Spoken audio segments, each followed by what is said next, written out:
ॐ गजाननं भूतगणादिसेवितं कपीतजम्बूफलचारुभक्षणम् उमासुतं शोकविनाशकारकं नमामि विघ्नेश्वरपादपङ्कजम्। कृष्णाय वासुदेवाय हरिये परमात्मने प्रणतः कलेशनाशाय गोविंदाय नमो नमः। ओम श्री महापुरुष देवाय नमः। ओम श्री गुरुदेवाय नमः। ओम आनंद स्वरूप भगवान की जय। ओम शांति स्वरूप भगवान की जय। हमारा चिंतन गीता अध्याय 2 श्लोक 54 पे चल रहा है। अर्जुन भगवान से 4 प्रश्न पूछे। अर्जुन ने कहा, हे प्रभु, अध्यात्म में लीन चेतना वाले व्यक्ति के क्या लक्षण है? उस स्थित प्रज्ञ के क्या लक्षण है? वह कैसे बोलता है तथा उसकी भाषा क्या है और किस तरह बैठता है और चलता है?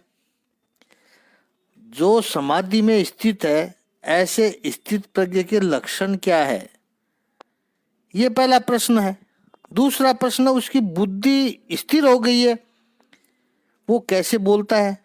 तीसरा प्रश्न है कि स्थित प्रज्ञ जो है वो कैसे बैठता है? और चौथा प्रश्न किया अर्जुन ने, स्थित प्रज्ञ चलता कैसे है? ये स्थित प्रज्ञ शब्द गीता का मौलिक शब्द है। संशोधन करके वह संशोधन के आधार पर बता सकते हैं कि भगवत गीता से पहले किसी भी ग्रंथ में, न वेदों में न उपनिषद में, कहीं पर भी स्थित प्रज्ञ शब्द नहीं आया है। भगवत गीता के बाद कई ग्रंथों में उसका फिर प्रतिघोष हुआ है, कई लोगों ने इसका प्रयोग किया है। स्थित प्रज्ञ शब्द पहली बार हमें भगवत गीता से मिलता है, इसलिए यह गीता का मौलिक शब्द है। एक होता है चंचल प्रज्ञ, दूसरा होता है स्थित प्रज्ञ। इसका महत्व इसलिए है कि यह भगवत गीता का आदर्श है, आइडियल है, हीरो है कि व्यक्ति को कैसा बनना चाहिए। चंचल प्रज्ञ की व्याख्या ज्यादा करने की आवश्यकता नहीं है, क्योंकि वो तो अत्र तत्र सर्वत्र दिखाई पड़ते हैं। आईने के सामने भी खड़े रहोगे तो भी चंचल प्रज्ञ कौन है पता चल जाता है कि बुद्धि विचलित है। अब स्थित प्रज्ञ में भी कुछ कक्षाएं हैं। एक स्थिर प्रज्ञ होता है, दूसरा स्थापित प्रज्ञ, और यहां पर भगवत गीता में जो बात हो रही है वो स्थित प्रज्ञ की है। चंचल प्रज्ञ से जैसे व्यक्ति हटा तो पहला होगा स्थिर प्रज्ञ। स्थिर प्रज्ञ का अर्थ है बुद्धि, और वो सामान्य बुद्धि नहीं है, विवेक से प्राप्त हुई बुद्धि, अर्थात एक अच्छी समझ जिसको प्राप्त हो गई। कौन सी समझ? वेद के हिसाब से कहें तो मैं ही ब्रह्म हूं, यह समझ। और दूसरे अन्य महापुरुषों की दृष्टि से कहें तो मैं प्रभु का अंश हूं। और ये बहुत शिखर की बातें हैं, उसकी चर्चा अब नहीं करनी है। जब भगवत गीता के संदर्भ में आगे के श्लोकों में आएंगे तब उस पर गहन चिंतन करेंगे। सभी आचार्यों का अपना अपना अभिप्राय उनकी अपनी अपनी अनुभूति के आधार पर है, इसीलिए सभी को प्रणाम करें। श्रीमद् आदि शंकराचार्य जी, श्रीमद् रामानुजाचार्य जी, बल्बाचार्य जी और मध्वाचार्य जी और मार्काचार्य जी, ये 5 आचार्य हुए हैं और उनके अलग अलग अभिप्राय हुए हैं। जब विषय आएगा तब इनकी चर्चा अवश्य करेंगे। हमें तो इतने बड़े आचार्यों को नमन करना चाहिए। इतनी हमारी बुद्धि भी नहीं है, हो भी नहीं सकती है कि एक का खंडन करे और दूसरे का मंडन करे, नमन करे। इनके विचारों और भावों को जरूर हम आपके सामने रखेंगे, समझने का प्रयास भी करेंगे, लेकिन खंडन की दृष्टता भी नहीं करेंगे। तो चंचल प्रज्ञ से जो हटा तो स्थिर प्रज्ञ की अनुभूति होती है। अहम ब्रह्मास्मि या मैं ब्रह्म का हूं। तो अब ये अनुभूति होती है तब बुद्धि स्थिर होती है। लेकिन बुद्धि की ये स्थिरता टेम्परेरी है, कुछ क्षणों के लिए है। ये अनुभव होता है, लेकिन ये अनुभव परमानेंट नहीं रहता है, निरंतर नहीं रहता है। उसके बाद आता है स्थापित प्रज्ञ। स्थापित प्रज्ञ का अर्थ यह है कि उसको प्रज्ञा स्थापित करनी पड़ती है। जैसे अभी मुझे संसार के सभी विषयों से मन को हटा लेना है, मुझे परमात्मा के चरणों में मन को स्थिर करना है, मुझे ध्यान करना है, मुझे जप करना है, मुझे चित्त को एकाग्र करना है। यह प्रयत्न पूर्वक करे, उस प्रज्ञा को स्थापित करना है। प्रयत्न करता है तो उसे सफलता भी मिलती है। लेकिन जैसे ही ये प्रयत्न की लगाम ढीली हुई तो फिर उसकी प्रज्ञा चंचल हो जाती है।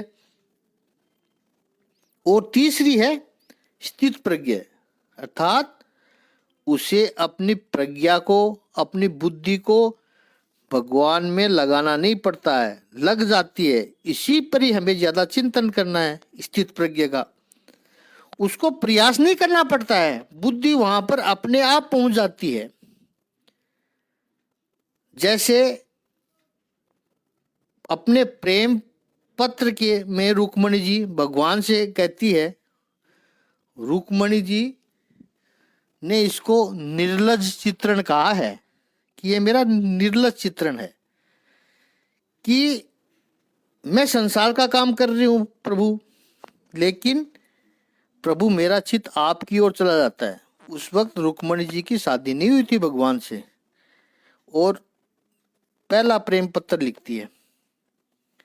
हमारी समस्या है कि हम भगवान के पास जाते हैं और चित्त संसार में चला जाता है। यह चंचल प्रज्ञा है। और रुक्मणी जी जैसे भक्त कहते हैं कि मैं संसार का चिंतन करती हूं, लेकिन मेरा चित्त आपके अंदर चला जाता है प्रभु। यह स्थित प्रज्ञ है, अपने आप उपस्थित हो जाता है। अर्जुन यहां पूछता है, प्रभु ऐसे लोगों के लक्षण क्या है? ये प्रश्न क्यों उठा? हमारे शास्त्रों में कहा है कि प्रश्न इसलिए उठा कि महापुरुष स्थित प्रज्ञ तो स्वयं समाधि में है, वो तो बैठे हैं अपने समाधि में, तो उस समय वो तो स्वयं तो अपना वर्णन कर नहीं सकता है। तो जो दूसरे लोग हैं उन्हें कैसे पता चले कि इस समय ये समाधि में है? जब वो समाधि में है तो वो तो नहीं कुछ कहेगा कि देखो मैं समाधि में हूं, मुझे देखो, आओ मेरे सामने आओ। वो तो बोलेगा भी नहीं, उसे तो पता ही नहीं है। उसका अपना अहंकार परमात्मा के चरणों में समर्पित हो गया है। एक बात यहां स्पष्ट कहें कि समाधि अचेतन अवस्था नहीं है, पूर्ण चेतना की अवस्था है, सुपर कॉन्शियसनेस अवस्था है। लेकिन समाधि के समय डेफिनेटली वह संसार के संपर्क में नहीं होता है। तो उस समय जो समाधिस्थ स्थिति है वो स्वयं तो नहीं बता पाएगा, तो बाहर के व्यक्ति को, अन्य व्यक्ति को कैसे पता चले कि ये समाधिस्थ है, स्थित प्रज्ञ है? इसलिए कहा अर्जुन ने लक्षण, अर्थात दूसरे की दृष्टि में स्थित प्रज्ञ कैसा है, यह प्रश्न पूछा है। अब तीसरे और चौथे चरण में अर्जुन ने 3 प्रश्न और पूछे हैं। यहां बोलने की बात आई है, यानी वो कैसे अपने भावों को प्रकट करता है। अब उसकी यानी स्थित प्रज्ञ की अपनी दृष्टि है। अब वो शायद समाधिस्थ न भी हो, वो व्यवहार में हो। पहले में स्पष्ट कहा है प्रभु ने कि समाधिस्तस्य, जो स्थित प्रज्ञ है, उसके लक्षण क्या है। फिर यहां का स्थित धी अर्जुन ने कहा है। पहले अर्जुन ने स्पष्ट पूछा है कि जो समाधिस्थ है, स्थित प्रज्ञ है, उसके लक्षण का क्या है। फिर यहां कहा स्थित धी यानी समाधि में हो या न हो, शायद वो व्यवहार काल में अपना स्वाभाविक कर्म कर रहा हो, व्यवहार जो संसार में चलते हैं वो जो कर रहा हो, उस समय वो कैसे बोलता है, कैसे बैठता है, कैसे चलता है, इसका अर्थ वो स्वयं अपने आप को कैसे एक्सप्रेस करता है। किम आसीत ब्रजेत, इसका तात्विक अर्थ है बैठना यानी आसीत, और ब्रजेत यानी चलना, आसीत यानी बैठना। बैठना और चलना अर्थात जब वो कोई कर्म नहीं करता है, बैठना यानी विश्राम की स्थिति में है वो स्थित प्रज्ञ। जब वो होता है, अपनी स्थिरता में होता है, तब उसकी क्या स्थिति होती है। चलना अर्थात काम करना, जब वो एक्टिव होता है तब वो कैसे व्यवहार करता है। तो उसकी वो जो निवृत्ति यानी बैठना और प्रवृत्ति यानी चलना, निवृत्ति और प्रवृत्ति की जो स्थिति है, उसमें कोई क्या अंतर है प्रभु? अगर अंतर है तो क्या है? ऐसे देखे तो ये 4 प्रश्न अर्जुन भगवान से पूछ रहा है। पहला प्रश्न, जब वो समाधि में है तो दूसरे लोग उसको कैसे जाने, वो लक्षण पूछा है। वो कैसे बात करता है, अपने आप को कैसे एक्सप्रेस करता है। और तीसरा, जब वो कर्म कर रहा है तब क्या स्थिति होती है, कर्म न कर रहा है तब क्या स्थिति होती है। अर्जुन के इन प्रश्न के उत्तर में भगवान जब आगे बताते हैं, इस पर हम चिंतन करें उससे पहले फिर से हम एक बार समझ ले। स्थित प्रज्ञ के लक्षण यहाँ प्रभु बताएंगे, वो बहुत सुंदर है। जो व्यक्ति प्रभु का स्पर्श पा चुका है, वो कभी भी अपने बारे में बोलता नहीं है। वेदांत इसके लिए बहुत सुंदर दृष्टांत देते हैं। वही जो कन्या का दृष्टांत अपन ने सुना कल, उसको थोड़ा आगे बढ़ाए कि कन्या को अपना प्रियतम मिल गया। अब प्रियतम के साथ उसने जो निजी क्षण बिताए हैं, यानी इंटीमेट मोमेंट्स, उसमें जो सुख है, दूसरे दिन कन्या से पूछा जाए कि तुम प्रियतम के साथ रही, क्या सुख मिला बताओ। जो सुख मिला है उसके चेहरे पर दिखाई पड़ता है। उसके चेहरे पर जो शांति है, प्रसन्नता है, आनंद है, वो दिखाई पड़ता है, स्वच्छता है। लेकिन कोई उससे पूछे कि तुम्हारे उस सुख का वर्णन करो, वो नहीं बता पाएगी। हाँ, जिनको ये सुख नहीं मिला है, उस सुख के जो लालायित हैं, लालची लोग हैं, उन्होंने इधर उधर सुना है, कुछ पढ़ा है, कुछ सही जानकारी झूठी जानकारी लेकर के वो उसकी बातें बहुत करते हैं। किशोरियों की, टीनेजर्स बातें होती है, अनुभव है नहीं लेकिन उत्सुकता है। सब प्रकार की बातें होती है उनमें, गॉसिप के भाव से भी ये ऐसा होता है, ये ऐसा होता है। क्या उस पर भरोसा रखा जा सकता है? उनकी बातों पर भरोसा नहीं किया जा सकता, अनुभवहीन बातें होती है उनकी। तो संस्कृत में बहुत सुंदर कहा है, जैसे आम का मधुर स्वाद जिसने लिया है, ऐसी कोयल बहुत बोलती नहीं है। जब अपने अंतःकरण में बहुत आनंद आ जाए तो एक मधुर स्वर प्रकट कोयल कर देगी, कुहू कुहू, बार बार नहीं बोलती है। लेकिन जिसने कभी ये आम का मधुर स्वाद चखा ही नहीं है, केवल जिसने गंदा पानी ही पिया है, जैसे मेंढक होते हैं वो सब इतना शोर मचाते हैं, संसार में भी यही होता है। जिसने परम श्रेष्ठ का अनुभव कर लिया वो शांत होने लगते हैं, और जिन्होंने कोई अनुभव नहीं लिया वो इतनी डुगडुगी बजाते हैं। आजकल तो खास ऐसा ही हो रहा है, इतना पागलपन है। दुख तब होता है कि वो अध्यात्म के मार्ग में ज्यादा ही आ गया है, केवल महात्मा जी की डुगडुगी बजा रहे हैं।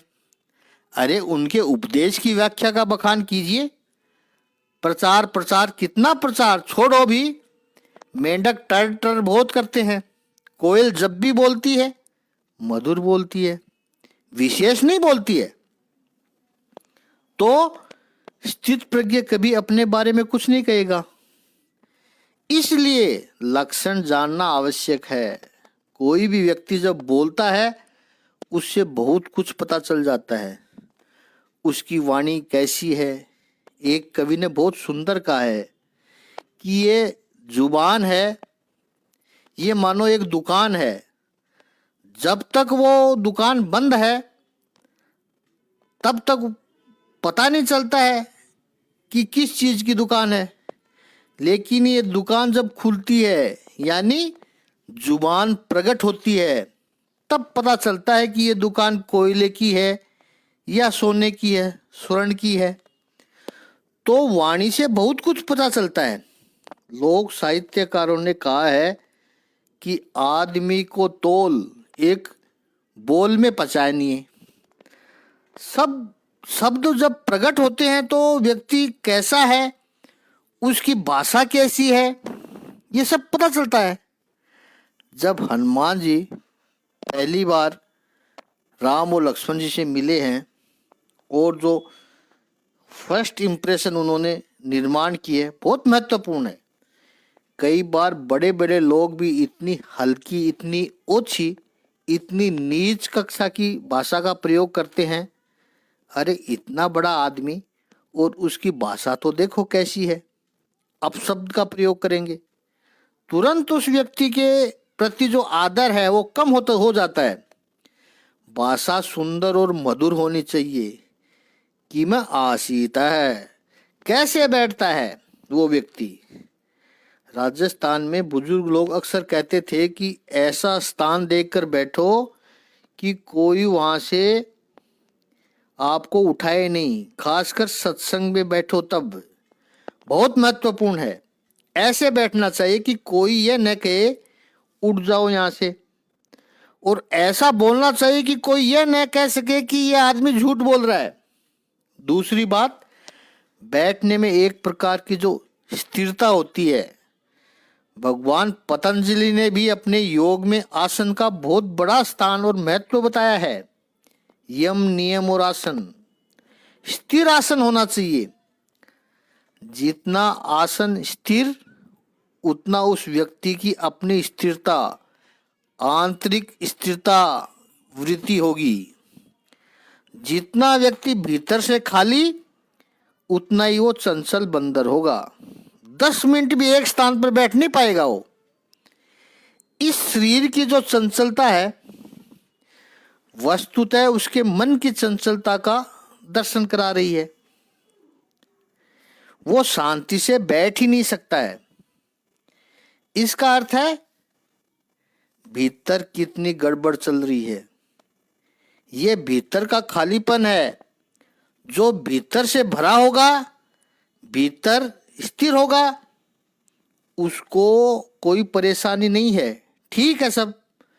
और चौथा प्रश्न अर्जुन पूछता है, ब्रजेत कि मैं, उसका घूमना फिरना कैसा है, उसका विचरण कैसा है, उसका व्यवहार कैसा है। परमार्थ के मार्ग पर यदि चलें, अध्यात्म के मार्ग पर यदि चलें, तो उसका जीवन नीरस हो, ये आवश्यक नहीं है। कई कहते हैं कि अध्यात्म में या भगवान भक्त है तो फिर बोरिंग लाइफ होगी। आप प्याज लहसुन नहीं खाते तो स्वाद तो सब खत्म कर लिया। टीवी सिनेमा नहीं देखते, नहीं करते हैं, इसका अर्थ ये नहीं कि दुखी हैं। जीवन उनका सरस है। अध्यात्म पथ का जो यात्री है उसका पथ नीरस नहीं होना चाहिए, सरस होना चाहिए, प्रसन्नता वाला होना चाहिए, आनंदित होना चाहिए। बल्कि दूसरा कोई नीरस व्यक्ति आए तो उसको सरस बना के भेजे। आधा घंटा 1 घंटा पास में बैठे तो वो प्रसन्न होकर जाए। हमारे मन में इतनी प्रसन्नता, इतनी सरसता होगी तब उस व्यक्ति को सरस बना सकेंगे। ब्रजेत कि मैं, उसका व्यवहार कैसा है। भगवान बड़े प्रसन्न हुए अर्जुन के इस प्रश्न को सुनकर, और 55वें श्लोक से भगवान स्थित प्रज्ञ के लक्षणों को बताते हैं। याद रहे, भगवत गीता में यूं देखे तो 4 जगह, लेकिन मुख्यतः 3 जगह पर यह आदर्श है। उस व्यक्तित्व के लक्षण बताए गए हैं। पहली बार यहां आते हैं दूसरे अध्याय के अंतिम 18 श्लोक में, और 55वें श्लोक से लेके 72वें श्लोक तक भगवान ने स्थित प्रज्ञ के लक्षण बताए हैं। फिर 12वें अध्याय में 13 से 19 ये 7 श्लोकों में प्रभु ने 36 लक्षण बताए हैं। वो भक्त के लक्षण कहे गए हैं, लेकिन यदि आप तुलना करो तो कई लक्षण समान भी हैं उनमें। अंडर करंट संदेश एक ही है, अंतरधारा संदेश एक ही है, यानी गूढ़ रहस्य एक ही है। यहाँ पर कर्मयोग की महिमा है।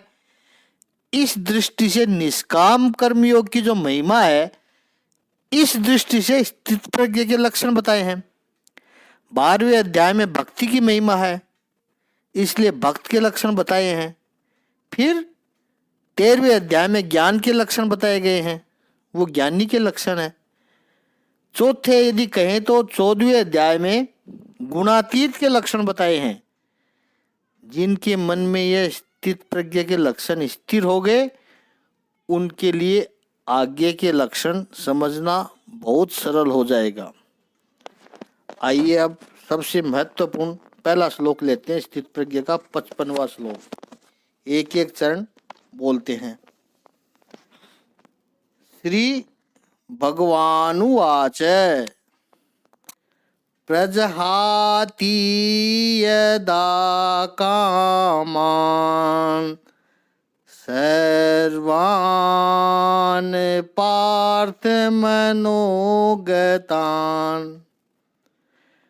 आत्मन्नेवात्मना तुष्टः स्थितप्रज्ञस्तदोच्यते।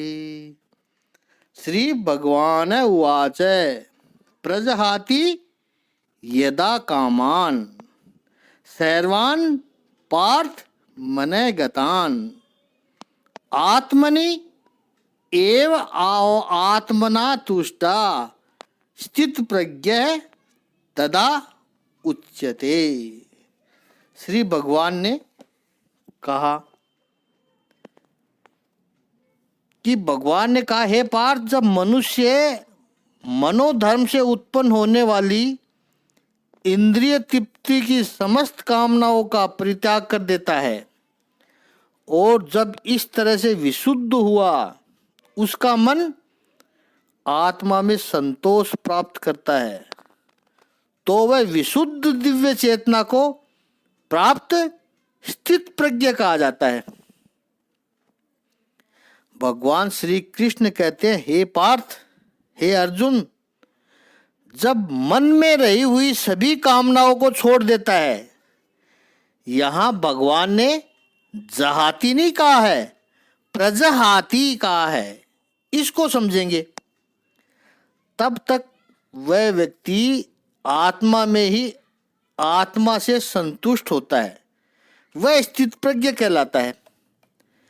पहले तो हम यह समझें कि जो लक्षण किसके लिए बताए जा रहे हैं, क्योंकि जो स्वयं स्थित प्रज्ञ है उसके लिए तो यह लक्षण बताने की आवश्यकता ही नहीं है। वो तो स्थित प्रज्ञ बन चुका है, वो तो इस स्थिति में है ही। यह लक्षण उनके लिए है जो स्थित प्रज्ञ नहीं है। अध्यात्म शास्त्र के सिद्धांतों को समझ के रखिएगा, मन में धारण करके रखिएगा। क्या कि सिद्ध का जो स्वभाव बन गया, उसका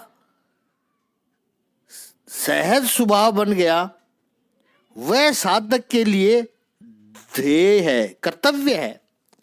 सिद्ध तो उस स्थिति में पहुंच चुका है, उसे तो कहने की आवश्यकता ही नहीं है कि तुम ऐसे करो, ये बनो।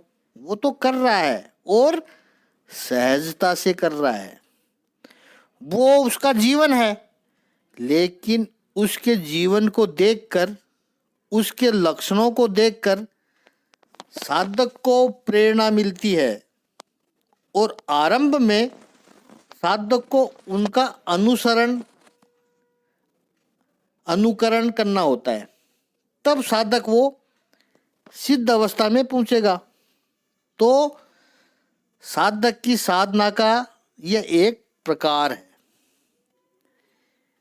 सिद्ध अवस्था जो सहजता से कर रहा है, साधक को उसको प्रयास करके भी उसके जैसा बनने का लक्ष्य रखना होगा।